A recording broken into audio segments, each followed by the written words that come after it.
think about when I look around this room and think about the graduates. You are people who dive in head first into the deep end of the pool with courage and brilliance and grace. And you're about ready to take off and swim to who knows where with those strong strokes. So this is to all of you. I won't read the poem because Marge Piercy's brilliance with words and metaphor is incredible. Might make me look bad, so I'm not going to go there. But the poem is really powerful because it really talks about finding purpose and finding meaning. Finding the things that are important to you that make your work in the world meaningful. And if I think about Woodring's graduates in nursing, human services, education of students and adults and educators, that's an amazing way to jump into the deep end of the pool. You've found your purpose. And there aren't very many people in life, I think, who really have that deep belief, knowing what it is they want to do and knowing that they've got the skills to make that. So congratulations. I'm going to share with you a few things that in my work as a social justice educator, I've learned and learned and learned again. Certainly the cohorts heard them, but I'll pass them on. Probably everyone in the room knows this at some deep level. But if I were where you are right now and making that transition, these are the words of advice I'd like to offer to you. So first is, find your purpose. You know, if you're doing meaningful work, it's a joy. But it's also a challenge. All of you who are in those fields are going to encounter issues of justice and injustice in your lives. Probably in a lot of ways it's one of the things that motivates you. But it's not always easy. So here are the things that I wish that someone had told me when I was in your place. But before I do that, every graduation speech needs to thank the people in the room, right? So I look around this room and family, friends, even faculty, have probably at one point in time made you a meal, dried a tear, reminded you that even though you wanted to throw yourself on the ground and said you couldn't do it, that you really could. These are the people who've been there for the graduates day in and day out, and we want to honor that. But we also want to honor the fact that you've been a part of their lives for a very long time.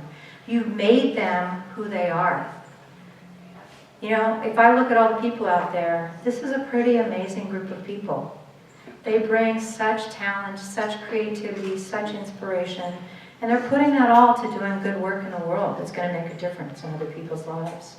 So thank you to all of you who've helped them get to this place. And thank you for helping them become the amazing people they are. And then many of them I've gotten to know.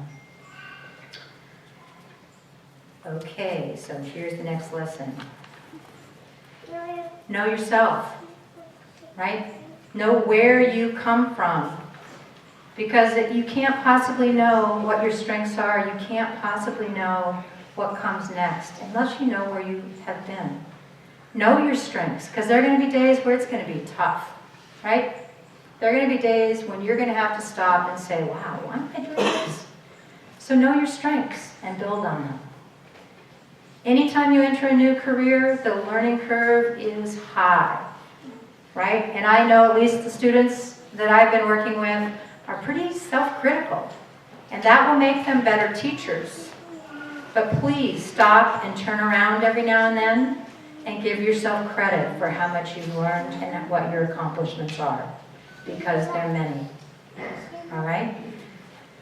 And then the next thing to know about yourself is what keeps you going. What sustains you? What makes you happy?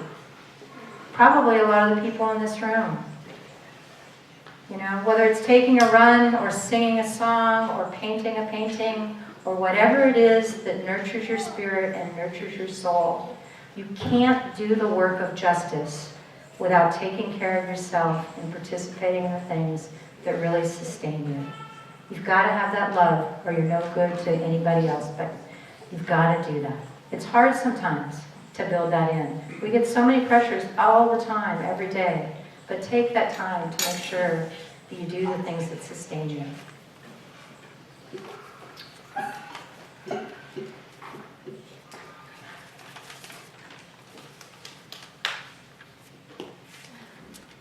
And finally, what we're here for, yes, that round of applause is a good place to start, is to celebrate.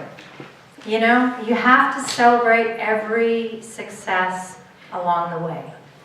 So everyone in this room who's graduating, this is only one of, I hope, a whole series of celebrations where people honor you. And I know it's sometimes hard for those of us who are a little more humble than others to have all that love directed at us and all that, you know, admiration and all that praise, but take it in and celebrate, because that too will sustain you to where you need to go. You know, the philosopher, psychiatrist, activist Frantz Fanon said that every generation encounters challenges that become a mission. And some of them will face that and take up that mission and carry forward, and others will turn their back. If I look around this room and look at the nurses, those who go into human services, that will go into teaching, you have already taken up the mission. You know that sense of purpose. This room is full of the people I love who already jumped headfirst into the deep end of the pool. So, in honor to all of you, you give me great, great hope. Individually and collectively, you all are going to make a difference in this world, and that gives me great hope. So thank you to all of you.